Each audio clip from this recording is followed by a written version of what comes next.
الحمد لله رب العالمين والصلاة والسلام على سيد الأنبياء والمرسلين وعلى آله وأصحابه أجمعين.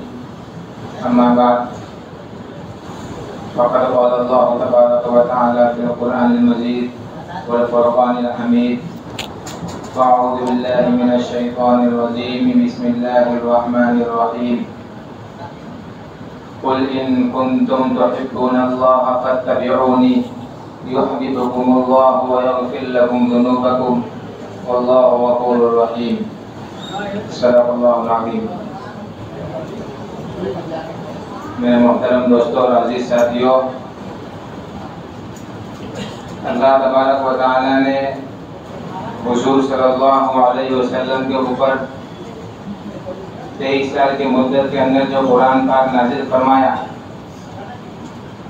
اس کے اندر اللہ تعالیٰ ارشاد فرماتے ہیں کہ قل ان کنتم تحبون اللہ فاتبعونی، کہ اے نبی جی لوگوں میں ارشاد فرما دیجئے کہ ان کنتم تحبون اللہ فاتبعونی، کہ اگر تم اللہ تعالیٰ سے محبت کرتے ہو تو میری اتباع کرو.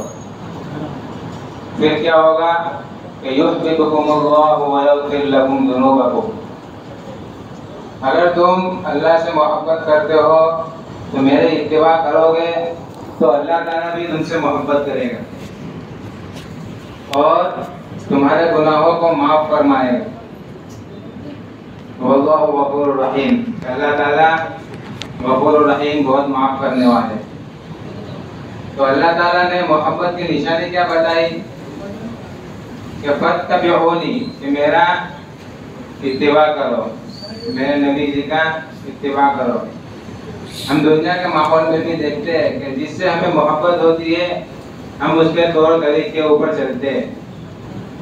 کہ اگر بچوں کو والدین سے محبت ہوتی ہے تو بچے اپنے والدین کے نقش قدم پر چلتے ہیں. اگر بچے والدین کی نافرمانی کرے، ماں باپ کی کوئی بات نہ مانے، تو ماں باپ یہ کہتے ہیں کہ بچہ نافرمان ہو گیا، کہ بچہ ہم سے محبت نہیں کرتا ہے. تو حضور کی محبت کا بھی یہی تقاضا ہے کہ اگر ہمیں حضور سے محبت ہے تو کیا کریں؟ اتبعونی، کہ ہم ان کا اتباع کریں. اور یہ ارشاد کون فرما رہا ہے؟ اللہ تعالیٰ. اور آگے کیا فرمایا کہ محبت کے نشانے کو اتباع کے اوپر فرمایا، نہ کہ نعرے کے اوپر. ہم صرف عاشق رسول کہنے سے عاشق رسول نہیں بن جائیں گے، بلکہ محبت کے لیے کیا ضروری ہے؟ طور طریقے کے اوپر عمل کرنا. آج ہماری زندگی دیکھیں کہ ہماری زندگی کس کے نقش قدم پر چل رہی ہے، ہم کس کے طریقے پر چل رہے ہیں اور محبت کا دعویٰ کس سے کر رہے ہیں. تو حضور صلی اللہ علیہ وسلم کی سیرت دیکھیں تو ہماری زندگی کے اندر حضور کی ایک بھی سیرت نہیں پائی ہے. ہمارا چلنا پھرنا، ہمارا اٹھنا جاگنا، سونا بیٹھنا، ہر چیز حضور کے طریقے سے ہٹا ہوا ہے. اور اللہ تعالیٰ نے جو جنت کا وعدہ فرمایا کہ دیندار لوگ جنت کے اندر جائیں گے، تو دیندار سے مراد کون؟ کہ کوئی عالم، کوئی مفتی، کوئی قاری نہیں، بلکہ دیندار کون؟ جو دین کے اوپر عمل کرے، حضور صلی اللہ علیہ وسلم کے نقش قدم کے اوپر، سیرت کے اوپر، ان کے طریقے کے اوپر عمل کرے، ان کے طریقے کے اوپر چلے، وہ دیندار. اگر دیندار سے مراد صرف عالم، مفتی اور قاری ہو تو جو عالم نہیں ہوتا کبھی جنت میں جائیں گے ہی نہیں. تو دیندار سے مراد کون ہے؟ کہ جو حضور کی سیرت پر چلے، حضور کے طریقوں پر چلے، وہ سب دیندار. تو اس کے لیے کوئی عالم بننا، کوئی مفتی بننا ضروری نہیں. تو ہم ہر کوئی اس پر کر سکتے ہیں. ہم جتنے کام کرتے ہیں اس سب کے اندر حضور کا طریقہ داخل کر لے تو ہم دیندار بن گئے.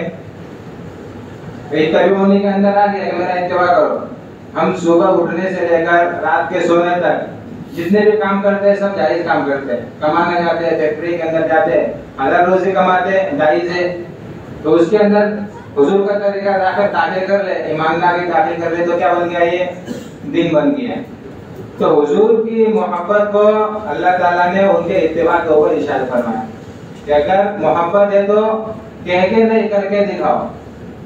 کہہ کے نہیں کر کے دکھا. آج ہم کہتے ہیں نا دنیا میں کہ کسی کو کچھ کرنا ہو تو کہنے کا نہیں، بہت زیادہ بولنے والا ہو تو اس کو کیا کہتے ہیں کہ یہ صرف بولتا ہے کرتا نہیں.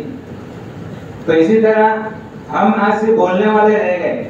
ہم بولتے تو کہ حضور سے ہمیں محبت ہے، حضور سے ہمیں محبت ہے، لیکن حضور سے محبت کر کے دکھاتے نہیں. اور صحابہ کیسے تھے کہ حضور سے محبت کرنے والے تھے، وہ بولنے والے نہیں تھے. صحابہ کی زندگی میں کہیں ایسا نہیں ملتا کہ کسی کو جا کر کہا ہو کہ ہم حضور سے محبت کرنے والے ہیں، دعویٰ کرنے والے ہیں نہیں، بلکہ وہ اپنے اعمال کے ذریعے بتاتے تھے کہ ہم حضور سے محبت کرنے والے ہیں.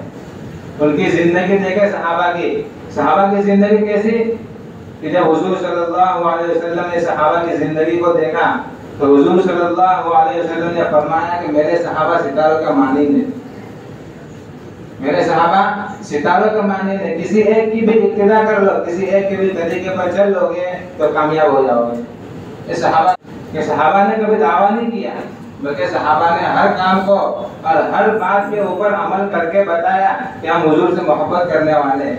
ایک بات کے اوپر حضور کا جو بھی فرمان ہو اپنی جان قربان کر دینے کے لیے تیار ہو جاتے تھے. تو صحابہ ایسے تھے. اور ہم کیسے کہ سال میں 1 مرتبہ 2 مرتبہ 3 مرتبہ جب موقع آتا ہے اس دن حضور کو یاد کرتے ہیں، باقی دن بھول جاتے. سال کے اندر 2 مرتبہ 3 مرتبہ 4 مرتبہ دعویٰ کر لیتے ہیں اور باقی پورے سال حضور کو بھول جاتے ہیں، جیسے کہ ہمیں معلوم ہی نہیں ہم کہاں جی رہے، کس کی امت میں جی رہے. تو حضور کی محبت کا پہلو کیا ہے کہ حضور کے طریقے پر چلے، حضور کے اوپر درود و سلام بھیجے.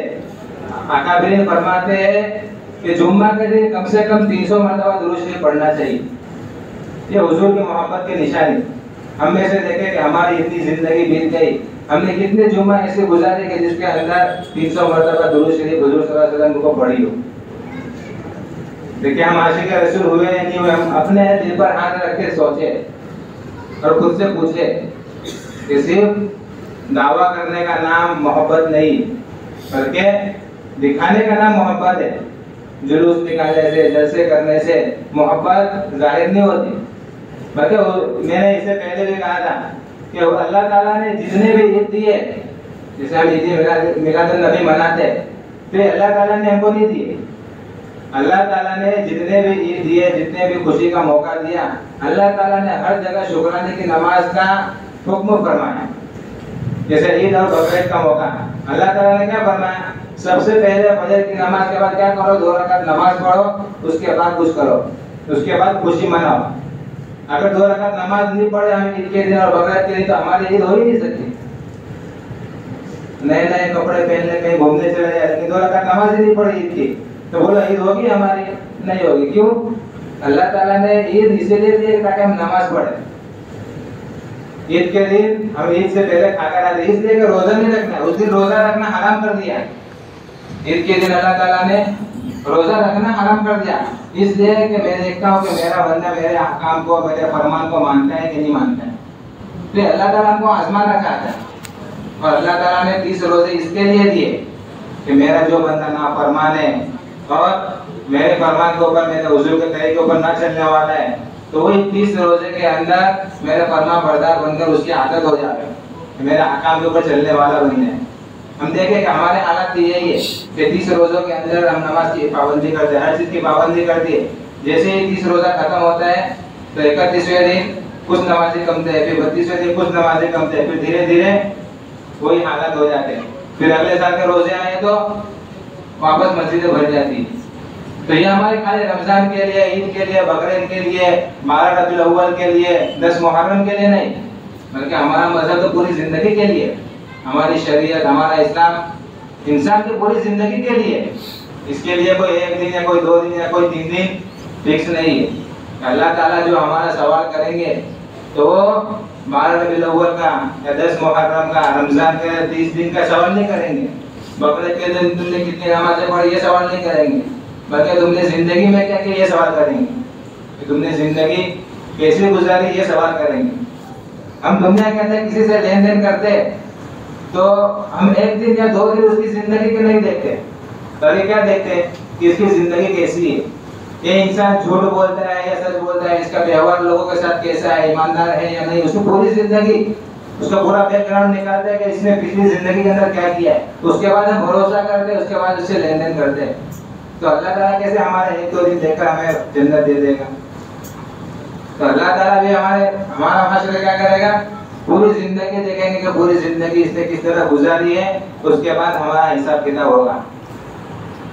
تو نبی سے محبت کا کیا کر کے دکھاوے، دعویٰ کر کے نہیں. حضور کی سیرت پڑھے اور حضور نے جو جو کر کے دکھایا ہم اس کے اوپر چلے. صبح اٹھتے تھے حضور کیا کرتے تھے، کیسے اٹھتے تھے، کون سی دعا پڑھتے تھے. دعا نہیں آ رہی اس لیے سنت ہے، لیکن جو طریقے ہے، جو چیزیں سے، جن چیزوں سے حضور کو نفرت ہے ان چیزوں سے ہم نفرت کریں، اور جن چیزوں سے حضور کو محبت تھی ان چیزوں سے کیا کریں؟ ہم محبت کریں. یہ حضور سے محبت کا تقاضا ہے. حضور صلی اللہ علیہ وسلم جن چیزوں سے نفرت کرتے تھے ہم ان سے محبت کریں تو یہ تو حضور سے دشمنی ہے، حضور سے دوستی نہیں. دنیا کے نام اپنے رشتہ داروں سے جس سے ہمارا قطع تعلق ہو جاتا ہے، بات چیت بند ہو جاتی ہے. اگر اس کے پاس کوئی انسان چلا جائے بات کرنے کے لیے تو ہم اس سے بھی بات چیت بند کر دیتے. کیوں؟ کہ اس سے ہماری دشمنی ہے، یہ اس کے پاس گیا تھا. تو کیا حضور کی دشمنی اللہ کی دشمنی جس سے ہو، جس انسان سے ہو، جس قوم سے ہو، اگر اس قوم سے ہم دوستی کریں، اس قوم کے مذہب پر ہم چلے، اس قوم کے طریقے پر چلے تو کیا اللہ خوش ہوں گے؟ جب ہم خوش بھی ہوتے تو اللہ کہاں سے خوش ہوں گے؟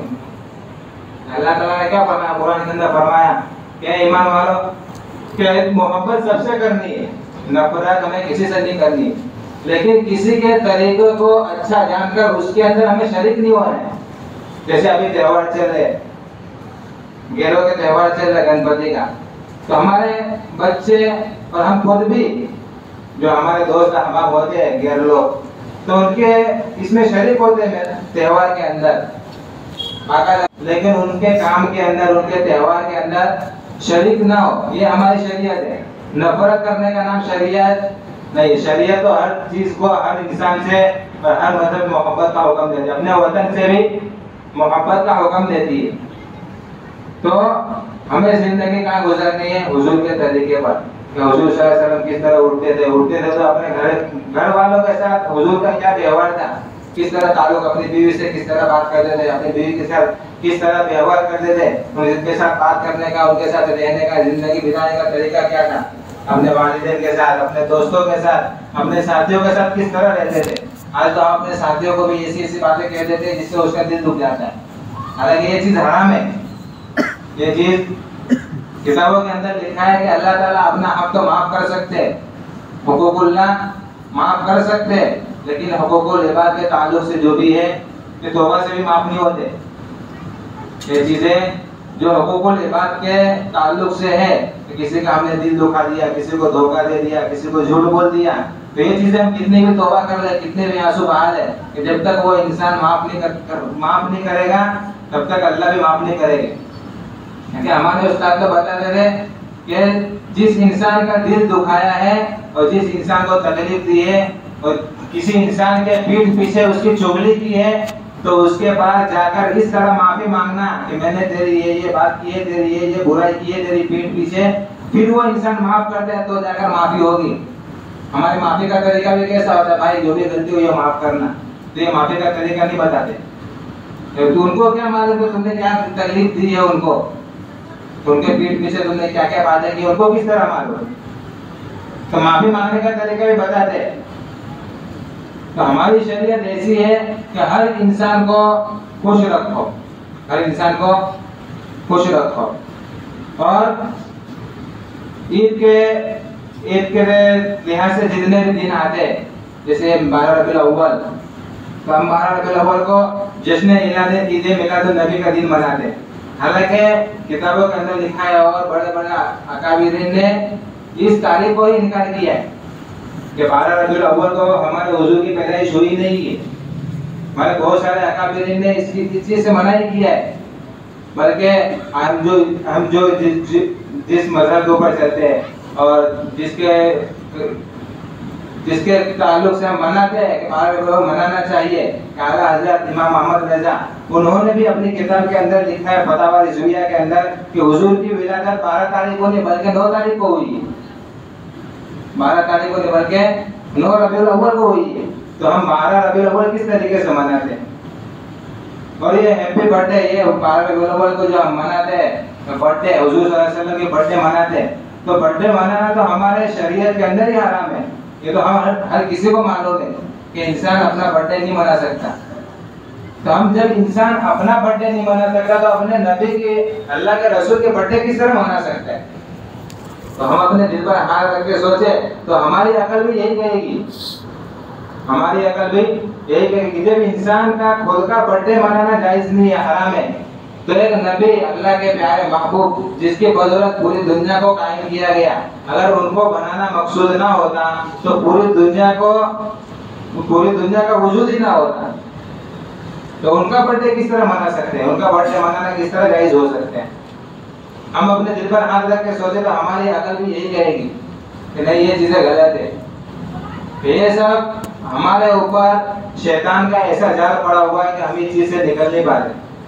حالانکہ اگر ہم اپنے دماغ سے سوچے، اپنے دل پر ہاتھ رکھ کے سوچے تو ہمارا دل بھی یہی کہے گا کہ یہ چیز صحیح نہیں ہے، محرم صحیح نہیں ہے. 12 ربیع الاول یہ سب جو ہم مناتے ہیں، جس نے میلاد النبی جلوس نکالتے ہیں، اس کے اندر کتنی بے پردگیاں ہوتی ہیں.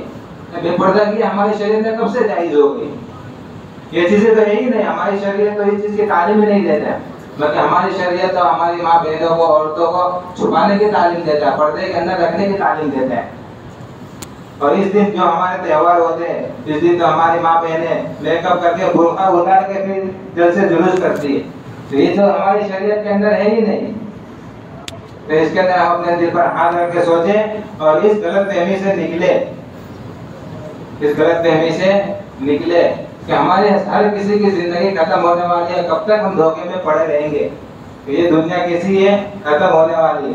ہم روزانہ سن رہے ہیں کہ آج یہ گیا، کل وہ گیا، اور زندگی کسی کو بوڑھا ہونے کا موقع نہیں دیتی، یا کسی کو جوان ہونے کا موقع نہیں دیتی، بلکہ زندگی تو ایسی ہے کہ بچپن میں بھی چلی جاتی ہے، جوانی کے اندر بھی چلی جاتی ہے، اور بوڑھے لوگ بھی زندہ رہ جاتے ہیں. دیکھیں ہم 60 70 سال 80 سال کے لوگ بھی زندہ رہ جاتے ہیں، اور 8 دن کا بچہ بھی انتقال ہو جاتا ہے. تو زندگی کبھی موقع نہیں دیتی کسی کو اعمال کرنے کا. ہمارے جو بھی زندگی بچی ہو تو اس کے اندر ہم قیمتی سمجھیں اس کو، اور اس کے اندر اعمال کرنے کی فکر کریں. ہم روزانہ نماز کے بارے میں یہ سوچتے، کوئی ہمیں بولے نماز پڑھنے کی کوشش کرو، نماز کی فکر کرو، تو ہم کیا کہتے ہیں کہ ہاں آئیں گے. تو ظہر سے پہلے بولے تو ظہر میں آئیں گے، ظہر کے بعد بولے تو عصر میں آئیں گے، عصر میں بولے تو مغرب میں آئیں گے. تو کب آئیں گے ہم روزانہ یہی کہہ رہے ہیں، اور روزانہ ہمارے دن کم ہو رہے ہیں زندگی کے. ہمارے ہر دن جتنے دن گزر رہے ہیں زندگی کے اتنے دن ہمارے کم ہو رہے ہیں. تو ہم سوچے کہ میں کب تک کل کرتا رہوں گا، کل چلا گیا تو کل چلے. جتنی چیزیں سب اللہ تعالیٰ کی نعمت ہے. اگر اللہ تعالیٰ نعمت کا حساب دینے پر آ جائے تو ہم حساب بھی نہیں دے سکتے. ہمارے خود کی زندگی جو ہے یہ بھی خود کی نہیں ہے، یہ بھی اللہ تعالیٰ کی امانت ہے. ہمارے جسم کے اندر جو جان ہے یہ بھی اللہ کی امانت ہے. اگر صرف جان کا حساب لینے پر آ جائے تو اللہ تعالیٰ اس کا بھی حساب نہیں دے سکتے. تو زندگی کا حساب تو بہت دور کی بات ہے. تو اس زندگی کو غنیمت سمجھے اور قیمتی سمجھے، اور جتنی جلدی ہو سکے غفلت کے پردے سے باز آئے اور اپنی زندگی کو سدھارے اور اپنی زندگی کو صحیح رخ پر لے کر جائے. کہ انسان دنیا کے اندر کبھی نقصان اٹھاتا ہے تو نقصان اٹھانے کے بعد اس کو افسوس ہوتا ہے کہ میرے کو نقصان ہو گیا، لیکن دین کے معاملے میں انسان کبھی نہیں سوچتا. دین کے معاملے کو ہمیشہ کل کے اوپر ڈال دیتا ہے. اگر دنیا کے معاملے کو کبھی کل کے اوپر ڈال دے تو انسان کبھی دنیا کے اندر چلے گا ہی نہیں، ترقی ہی نہیں کرے گا. تو ہم دنیا کے اعتبار سے تو آج بولتے ہیں کہ آج کرے تو ابھی کر، لیکن دین کے اعتبار سے کیا کہتے ہیں؟ کل کریں گے، پرسوں کریں گے، شام سے کریں گے، رات سے کریں گے. تو یہ چیزیں ہمارے اندر کیوں آتی ہے؟ یہ بھی ایک شیطان کا دھوکہ ہے، شیطان کا یہ بھی ایک جال ہے کہ ابھی تو بہت ٹائم ہے، ابھی بہت موقع، بہت لمبی زندگی، ابھی تو 20 سال کا ہوا، ابھی تو 25 سال کا ہوا، ابھی تو 30 سال کا ہوا. شیطان یہ کہلواتا ہے.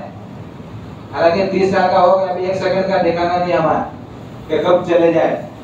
ہم نے بہت سارے ایسے چیزیں دیکھی ہے، ہر کسی نے دیکھی ہے کہ ڈاکٹر زندگی کا بھروسہ دیتے ہیں، گارنٹی بھی دیتے ہیں کہ یہ انسان، کسی انسان کا علاج ہوتا ہے بیماری کے بعد، اور ڈاکٹر اس کی گارنٹی دیتا ہے کہ یہ انسان اچھا ہو گیا، اس کو گھر لے کر چلے جاؤ کہ اس کو کچھ نہیں ہوگا. راستے میں لاتے لاتے اس کا انتقال ہو جاتا ہے. کوئی بیماری نہیں, ابھی ابھی علاج کرا کر لے کر آئے لیکن اس کا انتقال ہو گیا. کبھی کبھی ڈاکٹر کہتا ہے کہ یہ انسان اب بچ نہیں سکتا, اس کا علاج نہیں کرا سکتے, کہ اس کی زندگی اب ختم ہو گئی ہے. اب اس انسان کو گھر لے کر آتے ہیں, دعا کرتے ہیں, اللہ سے مانگتے ہیں, وہ انسان 40 سال 50 سال 60 سال تک زندہ رہتے ہیں. تو زندگی کسی ڈاکٹر کے ہاتھ میں یا ہمارے ہاتھ میں نہیں ہے, بلکہ مقدر کے اندر جتنی زندگی لکھی ہے اتنی ہی ملنے والی ہے, اور مقدر کے اندر کتنی زندگی لکھی ہے وہ نہیں معلوم. ہماری زندگی جتنی گزر گئی, ابھی کتنے دن باقی ہے, کتنے مہینے باقی ہے, کتنے سال باقی ہے, ہم میں سے کسی کو کسی کی زندگی کے بارے میں علم نہیں ہے. تو جو زندگی باقی ہے تو ابھی سے ہم یہ ارادہ کریں کہ انشاءاللہ جو زندگی باقی ہے وہ اللہ کی محبت کے اندر, حضور کی محبت کے اندر اور حضور کے طریقے کے اوپر گزاریں گے. حضور کی محبت کے اندر, حضور کے طریقے کے اوپر گزاریں گے, نہ کہ حضور کی محبت کے دعوے کے اوپر. اللہ تعالیٰ کہنے سننے سے زیادہ عمل کی توفیق نصیب فرمائے. واقعہ